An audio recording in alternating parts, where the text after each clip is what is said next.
एक बार गौतम बुद्ध अपने शिष्यों के साथ भ्रमण कर रहे थे।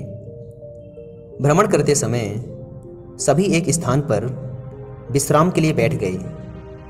समय बिताने के लिए गौतम बुद्ध ने अपने शिष्यों को एक कथा सुनाई।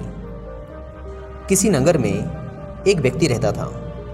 उसने दूसरे देशों के साथ बहुत व्यापार किया। उसने बहुत मेहनत की। उसकी मेहनत रंग लाई। उसने बहुत पैसे कमाए। अब उसकी गिनती उसके नगर के सबसे अमीर सेठों में होने लगी थी। महल जैसी हवेली बन गई। वैभव और बड़े परिवार के बीच उसका जीवन बड़े आनंद के साथ बीतने लगा। एक दिन किसी दूसरे नगर से उसका एक संबंधी आया। बातचीत के बीच उसने बताया कि उसके यहाँ का सबसे बड़ा सेठ गुजर गया। बेचारे की लाखों की धन संपत्ति पड़ी रह गई। बात सहज भाव से कही गई थी, पर उस आदमी के मन को डगमगा गई। अरे हाँ, उस सेठ की तरह एक दिन वह भी तो मर जाएगा।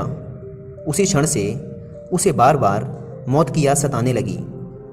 वह खुद से कहने लगा, अरे हाय, एक दिन मौत आएगी, उसे ले जाएगी और सब कुछ यहीं छूट जाएगा। मारे चिंता के उसका शरीर सूखने लगा। देखने वाले देखते कि उसे किसी चीज़ की कमी नहीं है, पर उसके भीतर का दुख ऐसा था जिसे वह किसी से कह भी नहीं सकता था। धीरे धीरे वह बिस्तर पर पड़ गया। बहुत इलाज कराया गया, लेकिन उसका रोग कम होने की बजाय बढ़ता ही गया। एक दिन एक साधु उसके घर पर आया।